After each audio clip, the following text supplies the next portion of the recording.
Good evening. Hand tonight is Queen Jack of Clubs. So we are in mid position. First two players fold and then villain 7 limps. Over 433 hands, this player is playing very loose. Kind of loose passive. He does have 24% pre-flop raise, but in this mid position, 70%. He's limping and calling 67%, limping, folding 33%. He's just limping a whole lot. So he has a very, very, very wide range. What are we looking at? Well, let's look at it this way. He's played 70% of hands, and 27% of them he has come in for a raise, which means he's limping the other 43%. So what we can do is set up, let's just say 70%. He's raised 27% of hands. All right, so let's kind of figure this out a little bit. Let's say he's raising those 70%. He could be limping. All suiteds. I mean, that's probably what we're looking at if we trust that raising range. So something very, very wide, and you can see that if someone 3-bets him when he raises, he doesn't fold. What about limping and folding? Limping and folding is 33%. So I kind of think if we raise here, he's gonna probably fold some of these offsuits. Would be my guess. I think he would have raised these pocket that twos, the twos there. So what do we do here against this player? I do think we are going to be raising most of our hands. This is definitely a player that we want to get up against because he has way too wide a range, especially if he calls. You can see that he folds to c-bet, maybe 50% of the time, and then another. So let's say 38 when he's in position, 55 if he's out of position. Then on the turn, he's folding 25 if he's in position, 43 if he's out of position. Then it's 50 and 50. But we don't have a whole lot of times where he gets to that point. So you can see that he's starting with way too many hands. Then he's going to be folding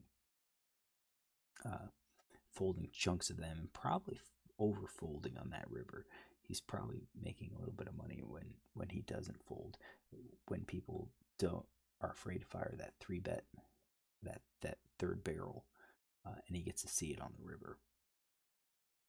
So I think here we're looking at a solid range.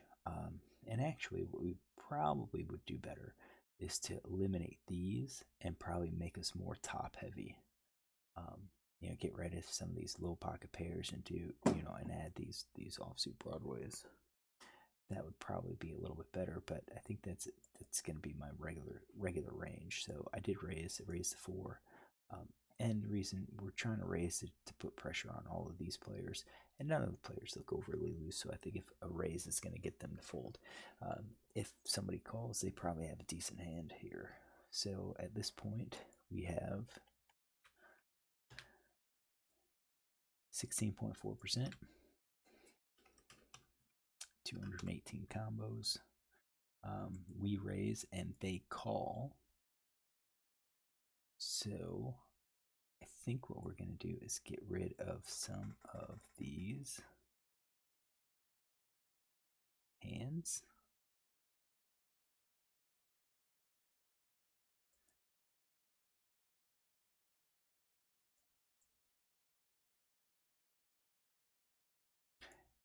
Maybe something like that. Keep in possible streets. So we did kind of reduce it down from, what did we say, 40% down to 23%. Actually, let's add all of these jacks again. 25. I think we want to get down to about 30% continuance. Maybe those. combos are in there. That's probably a little bit better. So we'll say that range, and again, that range is very, very weak. And the combos is 380.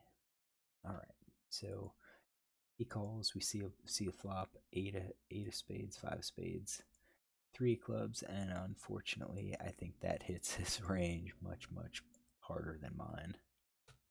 Unfortunately, so our range equity still is still at 56.7. And the reason we're ahead is because we do have those pocket pairs all above it. But when you just do a comparison, he has a lot of 8s in his range. He has a couple 5s. You know, compared to us, we don't have a whole lot of 8s. We don't have many 5s at all. So any pairs that we have are going to be these over pairs. So he checks. He is able to donk, but on this board, I don't think he's going to be donking. So I think he's going to check 100% of his range, and then it comes to us. And what do we do? On this board, I do think he's going to be catching. He's going to be calling us a lot. So I think what we're going to look to do is bet our overpair. Our top pairs can probably bet as well. And then our draws are going to be the flush draws, open and straight draws. Got shots. I think 2-card backdoor flush draws can call.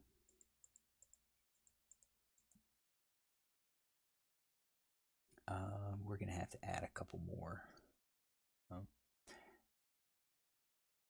So 7 and 6. I do think 7s and 6s kind of value, but probably a little bit more. More for bluffs. And this middle pair is 6-5 and ace-5. I mean, we have some value there. I do think spades are going to call. So not sure if we should necessarily. That might be getting a little over carried away. So I think I think this is probably what we're looking for. I don't think I think the overcards that we're going to do are going to be the backdoor flush draws and flush draws themselves. I think that's going to suffice for the overcards. Because we assume we are going to get called. So I think that's going to be my betting range. And if he calls, so that's our betting range, then I would assume he's going to call basically with any pair, with any draw. Not sure with overcards or 2-card backdoor draws. I think he's probably going to call 71.7. And you can see that when he calls, we are going to be ahead. So what do we do? I think when we bet, we should probably be betting maybe at least half a pot. 2/3 could be a default. We are going to assume that we're going to get called, and I didn't do that. So I checked. So let's kind of see what we're going to check.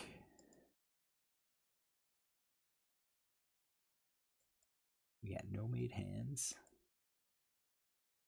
And then let's X these out because we would have bet those.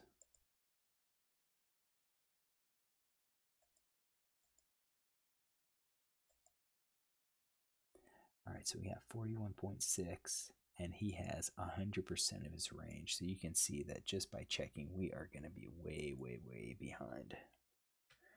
So this is his range.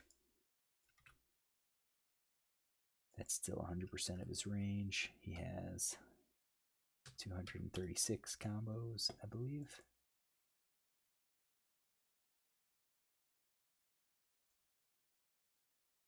No, still has 329. All right, what about us? I do think this was a mistake. Well, not really. We'll see. Maybe we had backdoor flush draw. We'll see at the end. So that check really reduced our combos. And now we see the turn was the 8. So that kind of goes with what our betting range was. That if we see bet, we picked up we picked up a card that could hit our range. It's actually pretty good. It gives us equity. Um, I think if we bet, I think it I'm not sure if any of the smaller pairs could call. So it's likely that we could get some of the weaker cards to call, the fives to call. I'm sorry, the fives to fold. Weaker cards can fold, and we don't even hit our hand if we had that backdoor club. So this was the eight of clubs. My range's equity improved to 47. He dropped to 53. And he checks. So he had the opportunity to bet. He didn't. So I do think he would have been betting any of these pairs. So I think he has a no made hand. Probably doesn't have any of these draws. I mean, based on how loose he is and his stats, aggression stats, yeah, 3-bet's not overly high, but he does c-bet quite a bit. I think he would have been betting a lot. I think at this point he probably has like some overcards. That's about it. Overcards, weak hand, no made hands. So I did check, and at this point, I think we are justified in probably betting most at everything.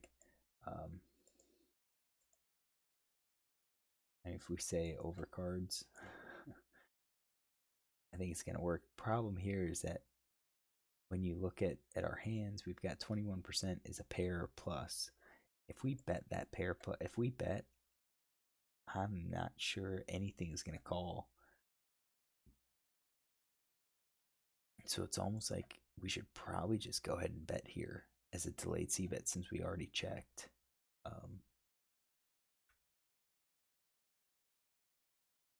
So I kind of think we bet that, and I don't think we're going to expect him to call. So at this point, I think he folds everything if we bet. So we didn't. We didn't. So, what do? I have to assume that possibly I'm checking a weak pair or just a regular no made hand. So let's say we have no made hand.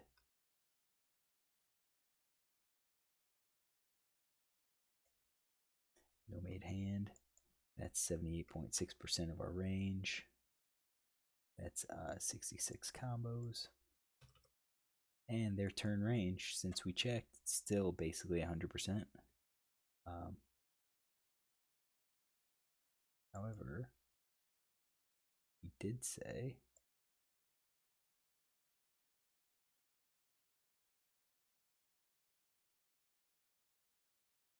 he checked, so it's just kind of like that. He's got a bunch of just junk in his hand, so he's going to have 82 combos, and that is 26.8%. Then the river card comes. We got ace of diamonds, and right now I don't think we have any sort of value in our range with how we played it. He checks, no big surprise. I mean, what is he going to have? Top pairs, what, 12%? I think if he checked all this way, he's just going to check and he'll only call that 11%. And then that means, what do? Well, we're going to have some top pairs. And I do think we should probably bet all of them. And I didn't, so that means I kind of have nothing. And it's interesting because once we get to the river, and with how we played it, we've got a huge amount of equity. 11.3. And we just checked, so at this point, I don't think anyone has a pair. There's an 11% chance that he has ace, but for us, yeah, we've got 68% chance that we'll have an ace, 32% chance that we don't. So we didn't. He showed king twos. See, in that, Uh, we didn't have king 2 in here. We kind of assumed he would have raised. So maybe these are one of those hands where, like the low kings, he checks, and then once he has that, where did we go wrong? Oh yeah, because we said he would have probably bet at this point. So, and he checked it still because he was on a draw. He's not folding. Now when that, he's not folding, not with spades. And we had Queen Jack, so I think this is consistent with what we played. Minus, we should have really bet. We really should have bet. And we needed to bet on the flop. We had backdoor potential. He checked. Yes, possibility that he has eights and probably had an eight. But if you think about our betting ranges, barreling ranges, I think any face card we can bet here. So any ace or king or queen or jack we can barrel. Any club we can barrel. Any 9 or 10 we can barrel. Because a 9 or 10 gives us a gut shot. So overall, I think this is a poorly played hand, very poorly played hand, and it's possible that I got this guy just got into my hand. We have this, just this note's very loose, shoved withdrawal, and with nuts called down with second pair on a flush and paired board. Just, I think he's in my head to where I didn't want to bet because I figured he's gonna call. He's gonna call with anything, and he would have. He would have called the flop, and he would have called the turn, and then on the river, when the ace got there, if he's called, then we kind of have to think, well, is he going to call down with an ace? Is he going to call down with a 5? Yeah, he is. I think we would have been forced to bet to fire that second barrel because he probably has more clubs in his range. So let's just quickly take a look at that. Let's say we bet. So as we said,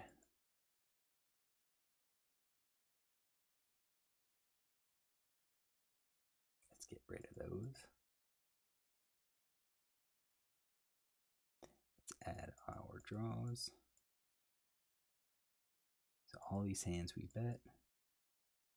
Let's say he calls with all of that. And then the turn came with the 8 of clubs. I think if he had an 8, he probably would have check raised. So if we bet, if he checks and then we bet again, what are we going to bet? I still think we're betting for value.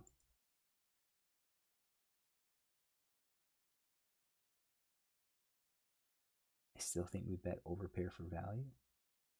Pocket pair below top card. I think we could still bet those. And I think at this point we can kind of get it for value because it's less likely. If we bet and we get raised, we can just fold. But he's going to call with 5s. He might call with a 3. He's definitely calling with his flush draws. So we're still betting our flush draws are flopped and our turned flush draws. Are we betting? Let's change our colors here. Are we betting with our open-ended straight draws? Yeah, probably. Are we betting with our 2-card gut shots? We probably should.